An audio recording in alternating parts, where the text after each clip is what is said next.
Well, hi everyone. Thank you for joining our call.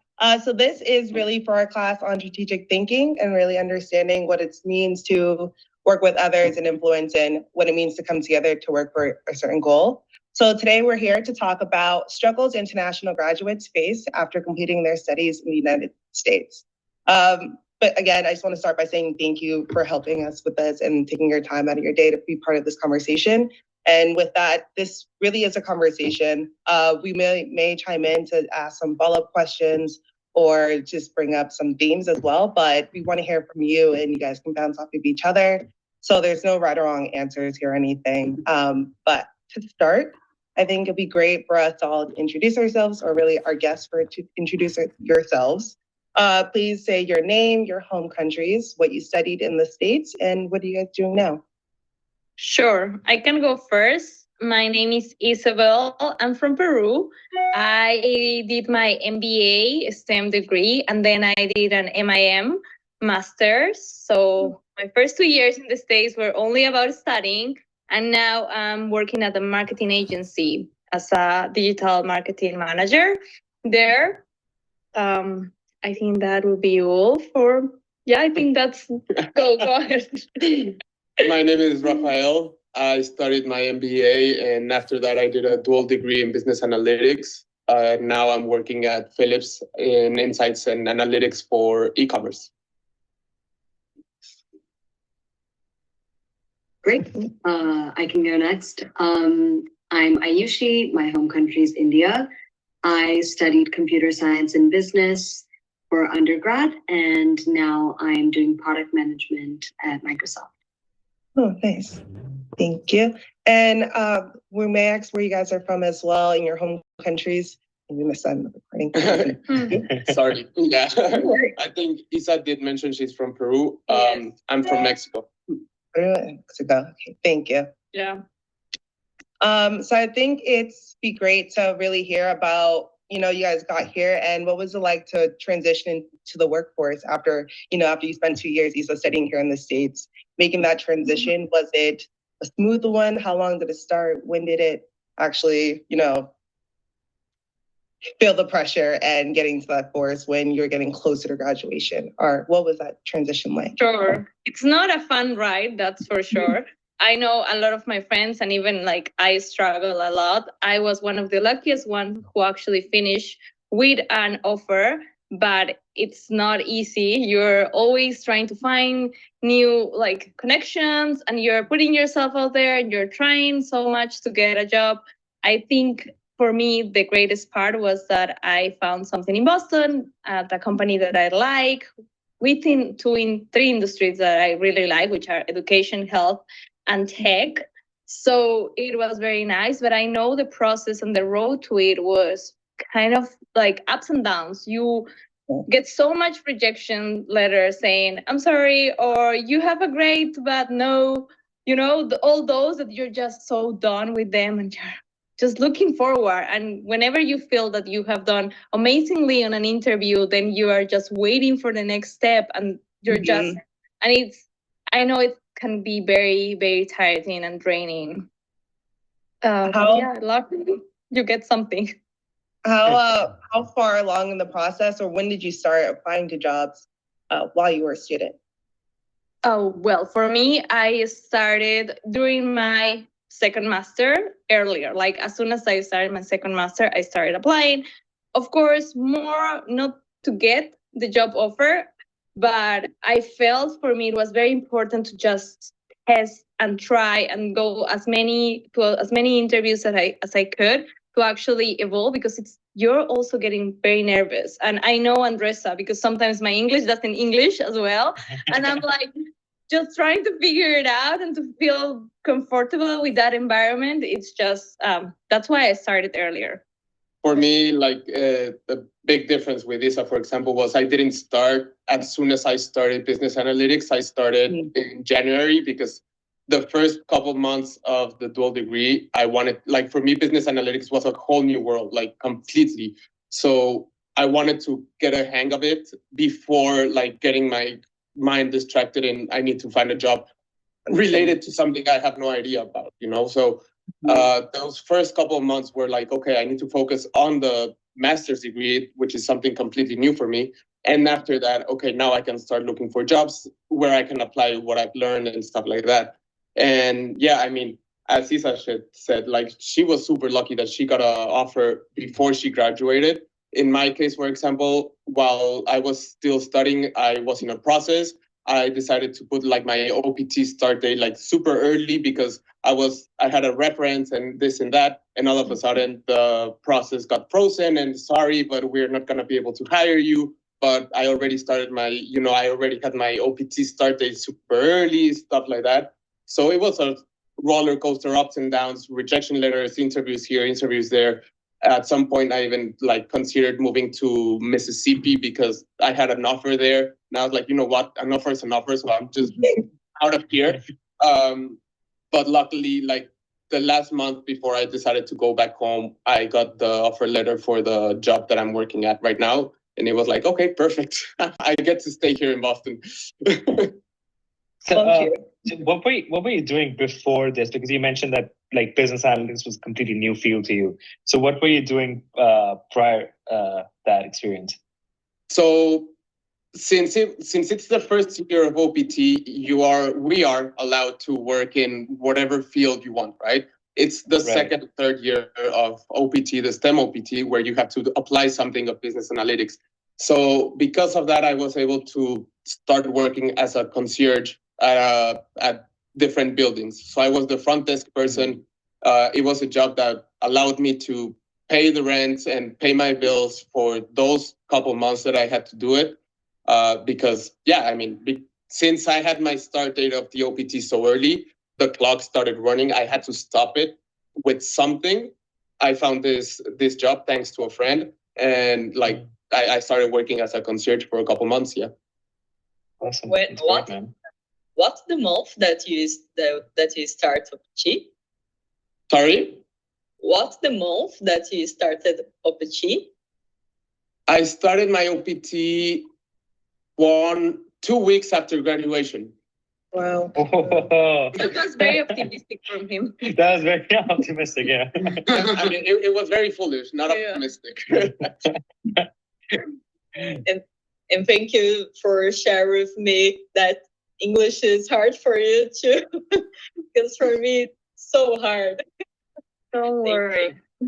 Even at work, to be honest, I say if I'm on a client meeting, they know my background, they know where I'm coming from, and I'm like, I'm sorry, my English is not Englishing.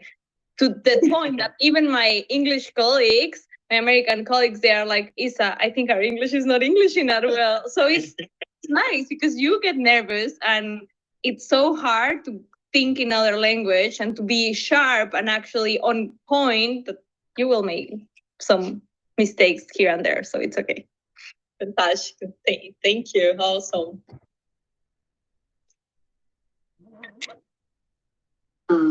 I guess I can go next about the process. Since I did undergrad, I had a little bit more time to do recruiting, and there are internships that you can take. So in my sophomore year, I got an internship at Microsoft, and it was through a referral from a professor. So it kind of worked out. I used to participate a lot in class, and then one day he just emailed me saying, hey, Microsoft is hiring. And I went through the interview process and it was great. And I was so excited. I had the interview and then COVID hit. So that was kind of another curveball. And I wasn't able to do my internship that summer. So, I went back home to India. My childhood best friends and we did a startup. And I think that experience really helped in order to apply for internships again. And Microsoft gave me another chance for an internship, and that turned into a return offer. But I know that a lot of my friends that are international, they were really struggling to recruit in the finance world, especially because a lot of companies like JP Morgan and all these big banks, they don't really hire based on OPT, or they don't really sponsor visas. And so that was a challenge that my business friends faced. And so I think also because I was recruiting into big tech. Big tech was usually will be more generous in sponsoring visas and H-1Bs. And so I think that was also a reason that I skewed more towards that path. A lot of a lot of challenges, like as you mentioned, is finding sponsorships when you're looking for jobs. Was that one of like your main requirement, or was Microsoft your only option for job search and getting OTP or looking for sponsorships? And what is that like in consideration for companies you're looking into, or if that makes sense at all? Yeah, no, those are great questions. I think it is definitely a consideration, right? You don't want to sign with a company knowing that after 3 years you're going to have to leave, or again you're going to have to start the entire job search. So I think it was definitely a big consideration. And now after 2 years, I've got my H-1B, so it feels really great to go through that process and have that security. So I think definitely it was a huge consideration. But also once I had the return offer from Microsoft, which was in the beginning of my senior year, I had one entire year if I wanted to recruit for competing offers, but I was pretty happy with the job offer that I got, so I didn't recruit. Maybe I should have to negotiate my offer a bit more, but I did not. My friend did though, and so I saw whatever of the recruiting process that I did on their end.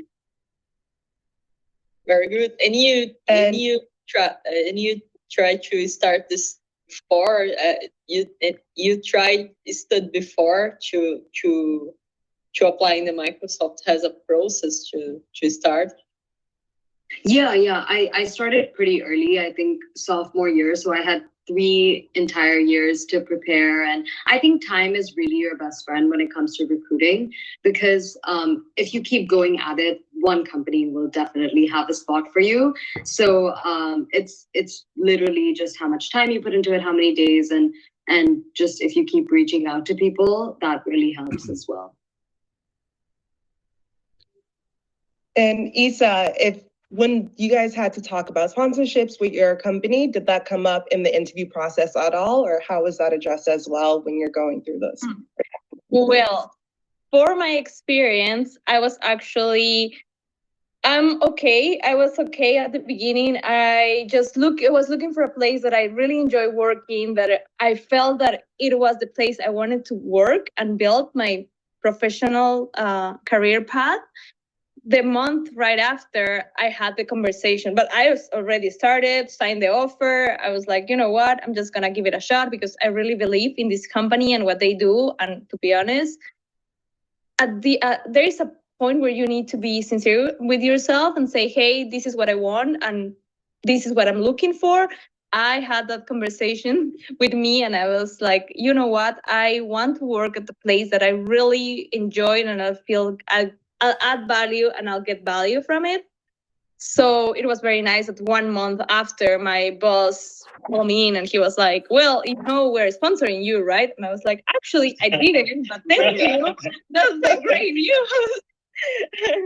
He was like, okay. I was like, I don't want to be pushy, but okay, thank you. And they were so, of course, like, you have the stem, we'll do it as many times as you need.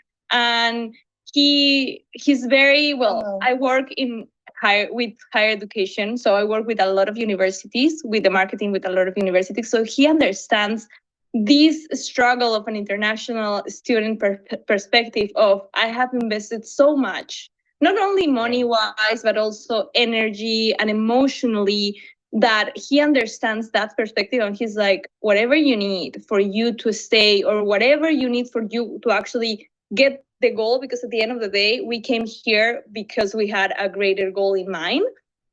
He's very supportive to that. So it was very fun that he said, okay, I'll sponsor you. I was like, great, fun. And then he was like, but don't feel pressure. I was like, don't worry, you can pressure with that. It's okay.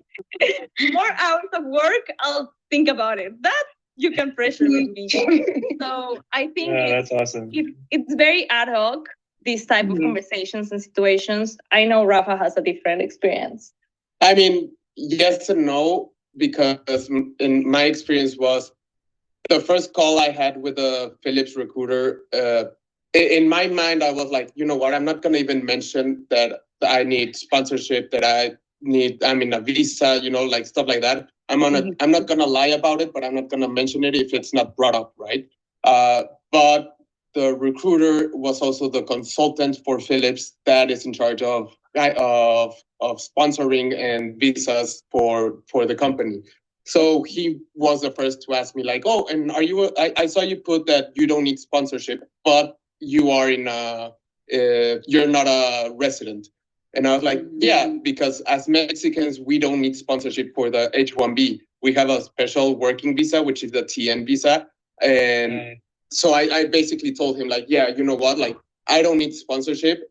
That's an issue for 3 years from today. If you hire me by then, I'm going to be the one that like, if I want the visa and I want to stay working with you, there's no need for lawyers. There's no need for anything. It's just like, here's the paperwork, here's the money, and here you have your working visa, And he was like, yeah, no, actually, you're right. I am like, that's what he told me, that he was the one like in charge of the visas for Philips, and that, yeah, actually, we don't have a problem. It's great that you have the STEM extension and that you're Mexican. So Mexicans and Canadians, you have this visa and there's no issue regarding the H-1B. And I was like, awesome.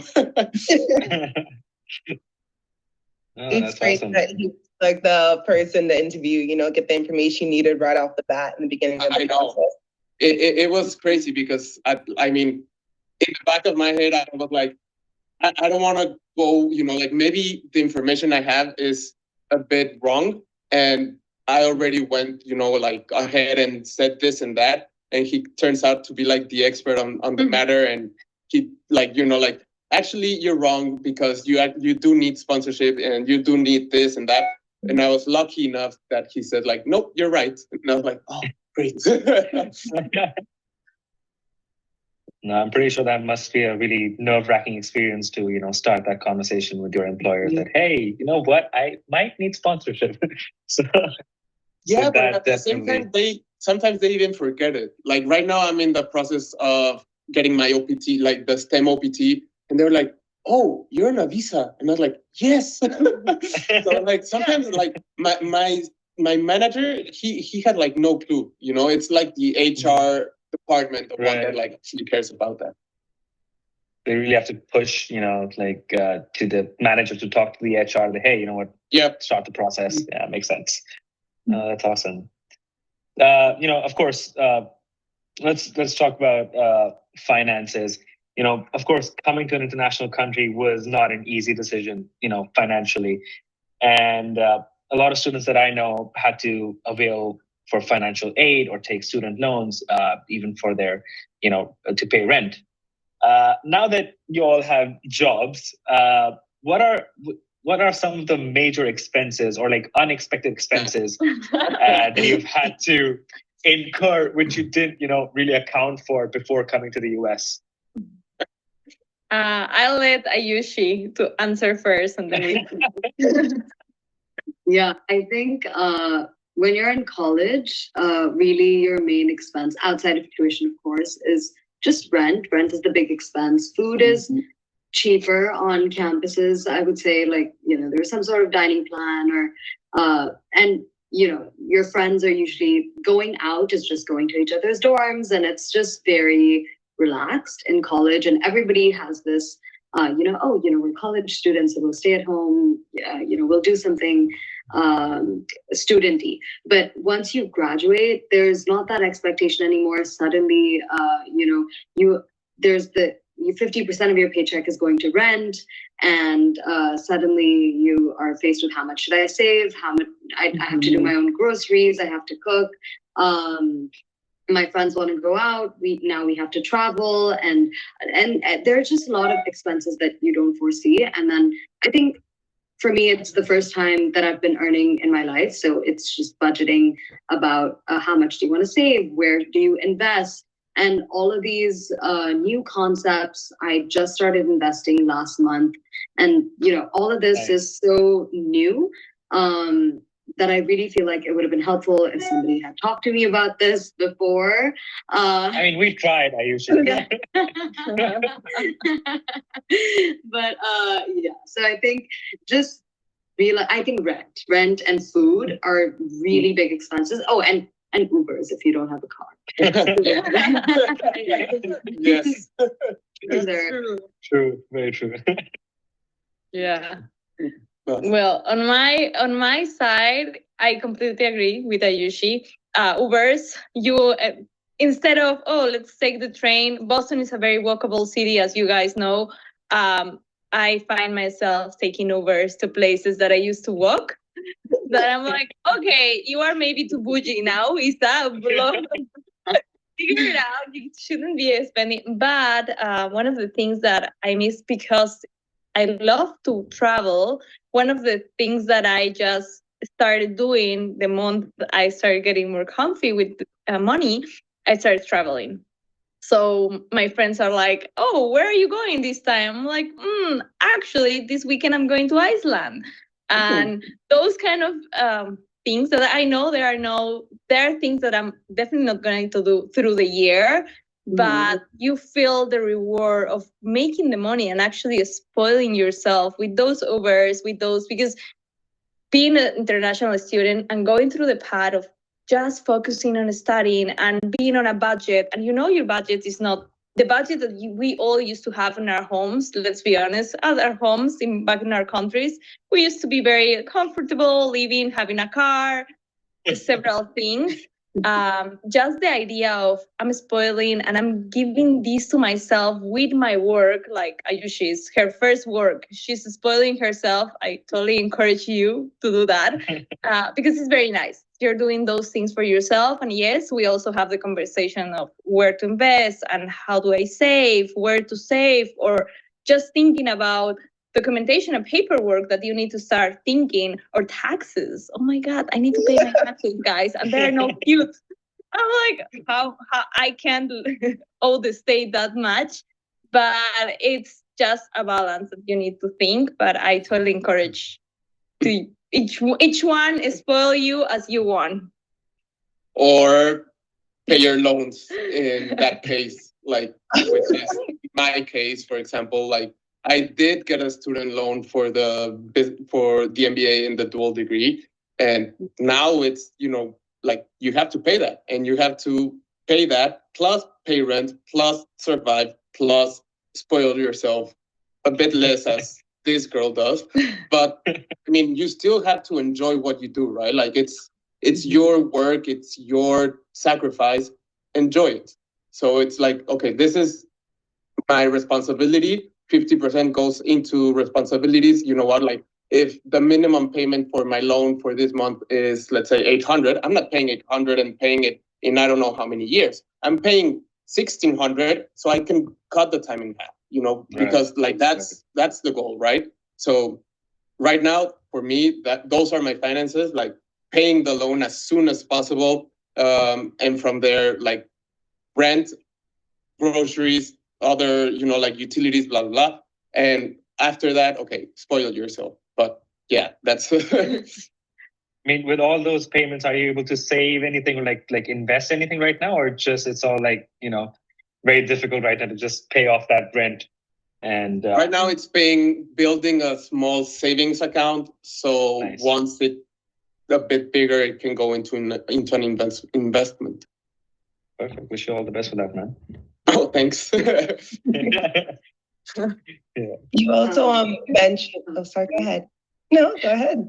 I just quickly wanted to add one thing that I feel like is common to international students once you graduate, is I feel like a decision on whether or not you want to invest in your 401k, because I feel like the 401k is so specific to the US that it feels kind of like I don't want to give like 10% of my paycheck every month to this, even if my company is matching it. It just feels like I don't know if I'm going to live here or retire here, and like. If you don't know that, then how do you think about the 401k is something that's been, Yeah, that I agree 100% with. And I think like, I don't want to get into like those matters, but like HULT, for example, being I'd say like 85 to 90% international student school, like that's something that as foreigners, we have no idea about, and taxes as well, like back home, the taxes, the company would make the taxes for me, or, like you would have an accountant or stuff like that. Here it's like, oh, tax season, and the country goes crazy in tax season. It's like not even Americans know how to do their own taxes. How are we as foreigners are supposed to know how to do it, So it's, like that's something. It's like, Colt, come on, give us a hand there. That's a totally fair point, man. Yes. It's really interesting you say that, because from my perspective, I'm from here, and I've always thought like, oh, like of course you invest in your 401k, but to even have to consider your future in the United States as well, to see if that's something you really want to invest in. So it's really interesting hearing that perspective. And Rafael, I know earlier you mentioned that, you want to put money savings and pay back student loans, but also you want to have the balance of still enjoying life here in the States. It's one thing when you're a student and you got to like have the social life because you're all part of the community in the same boat. And it's another thing being a working professional in Boston. And what was it like, kind of keeping that balance of a social life and a support system while you were here as a student and then as a professional as well?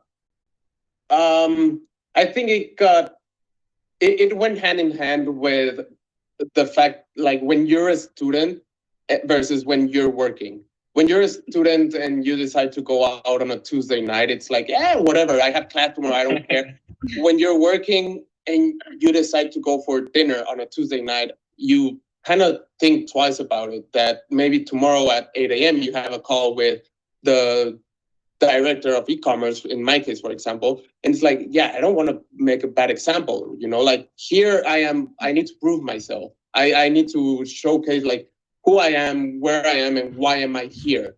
In school, it's like, if I don't go to class, whatever. But at the same time, it's now you're more comfortable going out and doing this and doing that, against when you were a student, where maybe you were tighter on a leash when it came to the budget, right? Mm-hmm. So it's a bit of like a balance of both things, I think. And Isa, you're an international, so as you said, like going a weekend in Iceland. How do you, being here in the States, you love to explore and see different places, but how do you have a sense of home here in the States and kind of keep grounded at the same time? Well, it's nice. Again, I feel very lucky. I was lucky enough to find a job in Boston where I do have a community. I was more lucky that my brother was studying in Philly. Oh, wow. He found a job in Boston, so he moved here. He's actually over there. We're gonna do movie night right after. So it's nice. That, again, I was very lucky. That helps me feel grounded. I do have friends that I started them for the past 2 years, like this guy, and we keep building the friendship, and we live close, or just we see each other once a week. So it's quite nice to have those things. I know I have one of my closest friends, she had to move to Washington, for example. And for her, she was completely new in this new city. So she had to expose herself. Let me be out and find places where I can meet friends. Yeah. So for her was yoga with girls. Then she found this club of just girls, single girls who go on hikes. And she joined for that. So it's kind of scary. She's not that much of an outgoing person, but she knew that in order for her to not feel just lonely and make friends, she needed to go out and find these places with things that she likes to do, with people that are doing and that she can enjoy and find. Now she's very happy. She found really close friends. She was telling me that. But it's a process, and I believe each one has a different process on those things, and it's not as easy for the ones who leave and they need to start from scratch than for the people who, you already been here 2 years, the people, kind of the places. I think I was very lucky. Oh, especially having family close by, that is a blessing and a curse at the same time. But it's amazing. Aishi, may I ask you your experience on that as well? And I hope I said your name correctly. Oh, yeah. No, you did. What was the question again? What is it like for you being a professional and kind of having your support system in your city? Oh, that's a really great question because actually what happened is my job was based in Seattle, and my entire life I've grown up in Mumbai, and then after that I was in LA for 4 years, so I never knew what it was like to have rain for 10 months straight or snow. So I went there and it was very depressing. I lived alone in a 1-bedroom apartment because I didn't know anyone, and there were some scares too because I decided to live on the east side of town. I was like, that's safer, but still somehow there was an incident with gunmen in the building, which I think is such a, I mean, it's such a thing in the US because it like everybody is able to have guns, which is so interesting. So that safety wise, that was a thing, and that really spooked me. So I moved back to LA. I'm working remotely now. I used to go into the office once a week, but so I moved back to LA. My boyfriend is here, my college friends are here, and so now we're all in the same apartment building, which is really amazing. And every Thursday night we can get together, play board games. There's always a weekend plan. But I did have to move back to the city that I did college in. So, and I was lucky enough to be able to do that my job allowed me to do that. So definitely super appreciative of that. But it is definitely hard to start in a new city, especially, somewhere like Seattle. I feel like New York is easier to start in. So, that was my experience. It's crazy to hear you guys all live in the same building. When you're working professionals, it's hard to meet your friends because you guys all run on different schedules. So I wonder what it's like to find an excuse when the person's 2 floors upstairs. Of course, that's what I keep saying to him. Let's move to the same building, so we are all gonna be. There's no. I mean, that does sound like a very good idea. So. Oh, that's awesome. And now that you guys, are graduates and know what it's like living on your own, or actually what it's like after school and being away from that community, what are ways that the universities can help with this transition or policymakers can do for just to support international students as they kind of welcome them into the US workforce and out here in the States? Yes, Rafael, go ahead.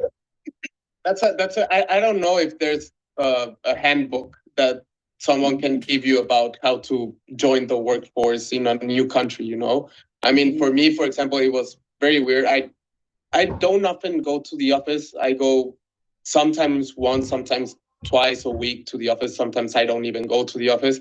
But for example, back in Mexico, working there, once you got to the office, it was like, first you grab coffee with your friends, you chat, you talk to your boss a little bit. How was your weekend? How was this?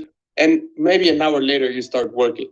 And then you have lunch and same thing, like maybe an hour and a half of lunch with your boss, with your friends, blah, blah, and then you start working again.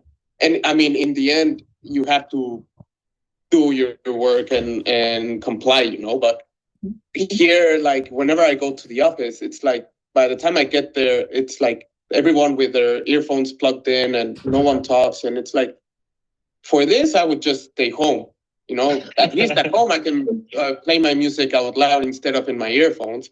But that's, that's the culture, at least in the office at the company where I work in. I don't know if that's the thing everywhere, right? But talking to friends, they tell me the same thing.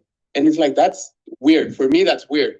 But I mean, there's nothing that should tell you, you have to do this, you have to do that. You can't go grab coffee after this time, or you can, or it's like, I mean, you do you, I'll do me. And if you're happy, then go for it. If not, next thing up, if possible. And Isa, what about you? What do you think would have helped you as you transition out into the workforce? Well, in comparison, I do have a nice school. I'm sorry. I think I'm not bragging again. But I do feel lucky. Maybe it's also the industry, the size of the company. We do have the experience that Rafa does wish he had, or he used to have in Mexico. We go to the office 3 times per week. And the thing is that my office location is in Salem.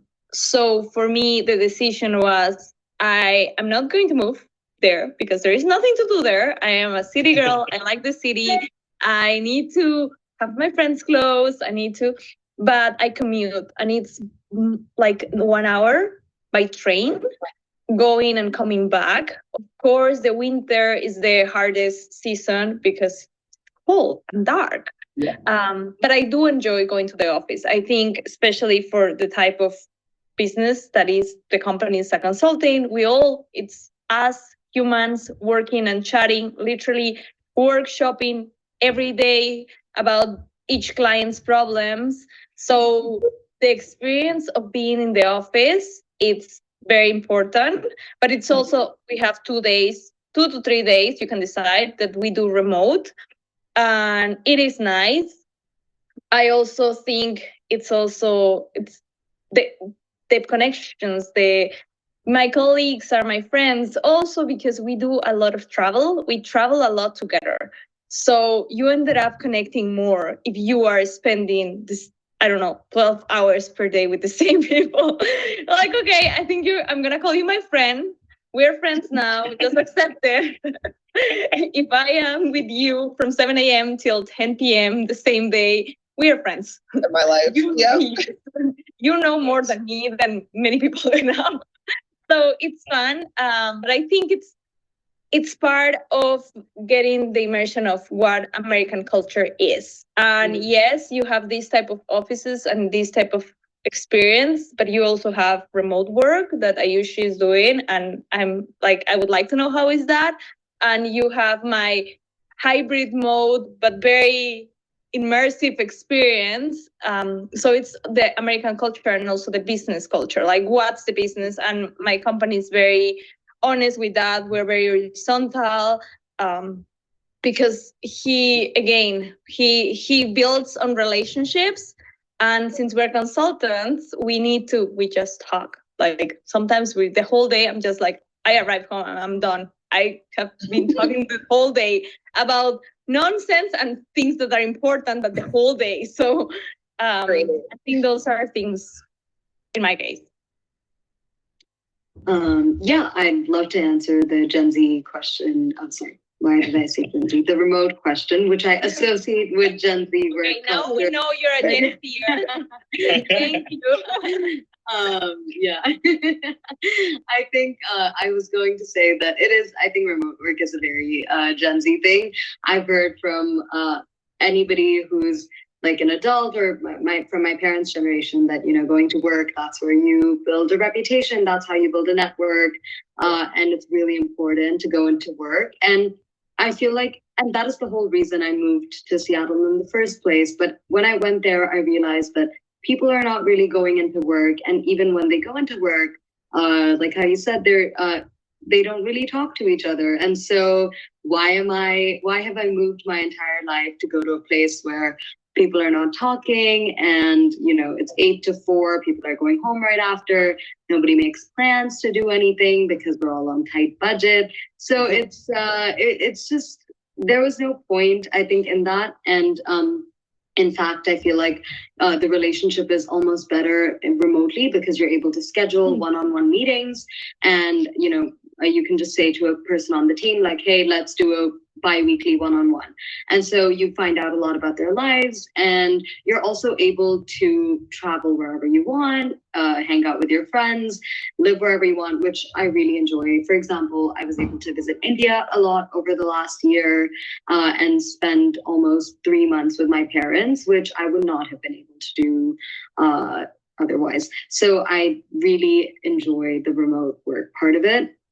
And Antoinette, to answer your question about universities and what they could do, I definitely think that if there was a way for students to know before they applied which companies are open to international students, I think it would save them a lot of time and energy in the process of applications, because you're just applying everywhere, you're talking to everyone, and then it's so disheartening that right when you receive the offer call and they say, hey, do you need sponsorship? And then if you say, yes, I need sponsorship, and then things change, it takes a lot out of you. Because even today, I've had two friends that right until the end, they've received the offer, they've qualified all the interviews, and that's when they ask.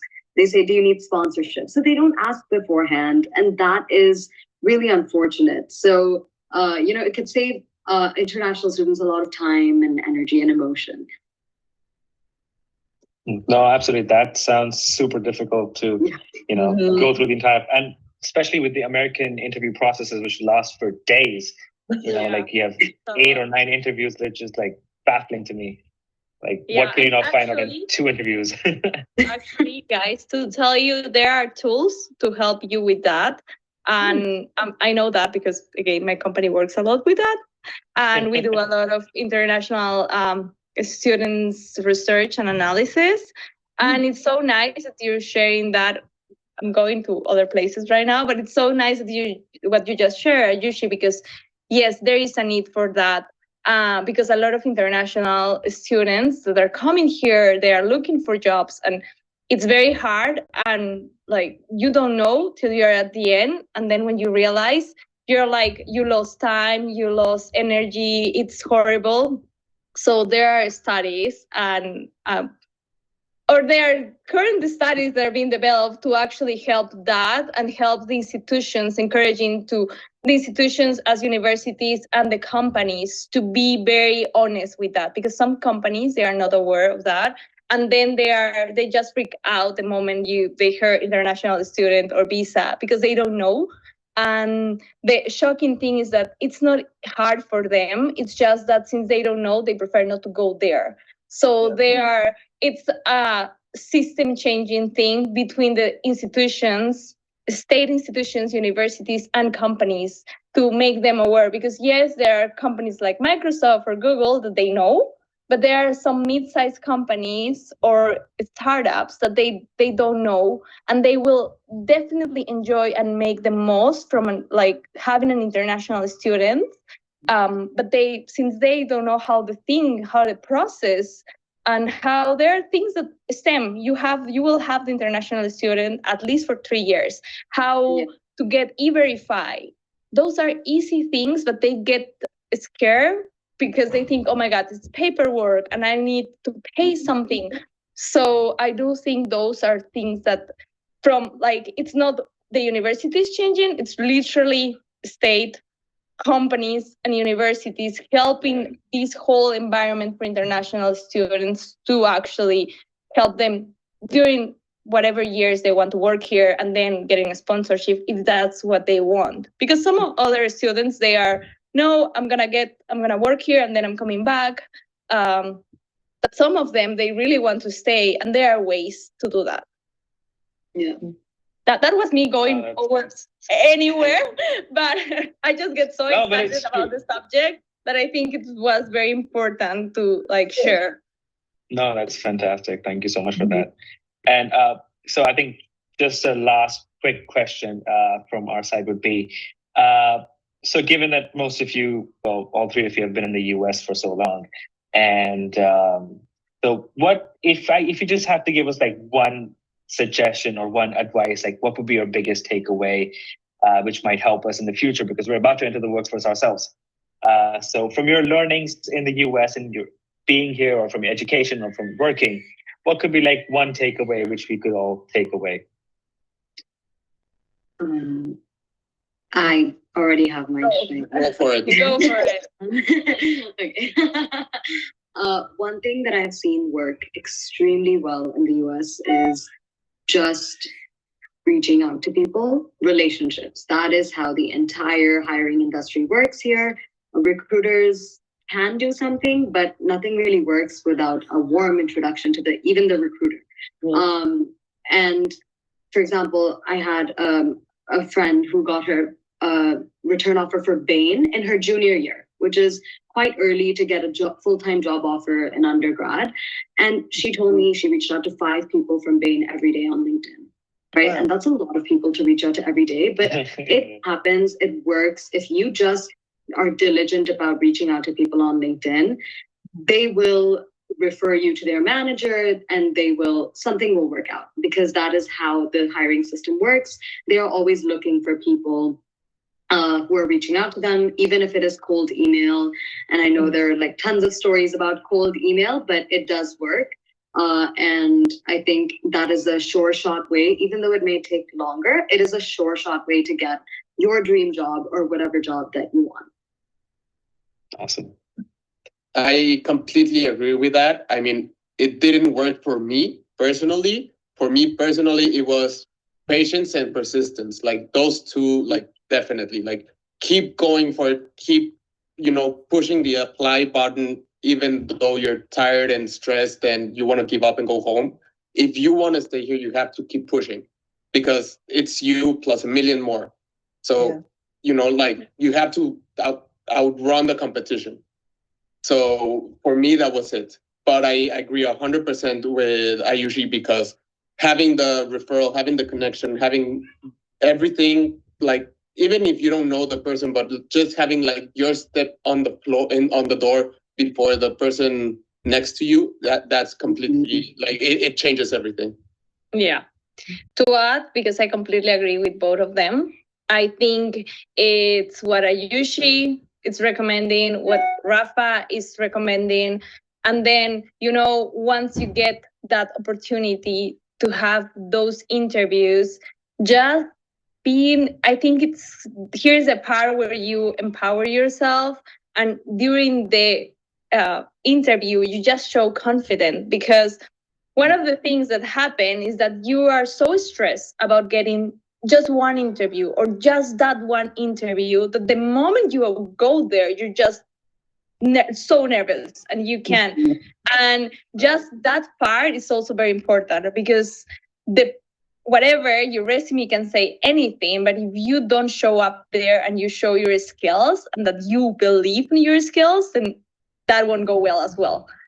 So, and that's very hard, because it's one thing when I'm comfortable and I have my job and then I can showcase my skills, it's good. But if I know I'm like being tested, you just get so nervous that you don't answer the right question, or you just think that, I don't know, you start speaking so fast, or you get nervous about speaking in a different language.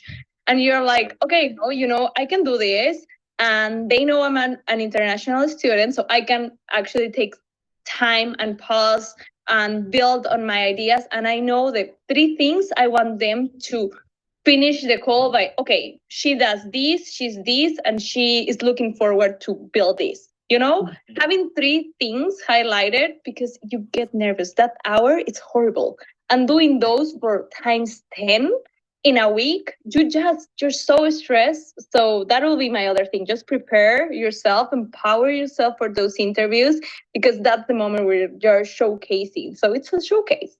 And one thing to add that like really changed everything for me was, if you have, like nowadays, especially if you do have the chance to go do an interview, like with who would be your manager in person, like meet the person like in person rather than through Zoom, that's a game changer as well. Like that happened to me when the guy that is my manager told me like, oh yeah, so we would be working in the Cambridge office. And I was like, yeah, no, I know perfectly where the office is. Like I live 2 minutes away.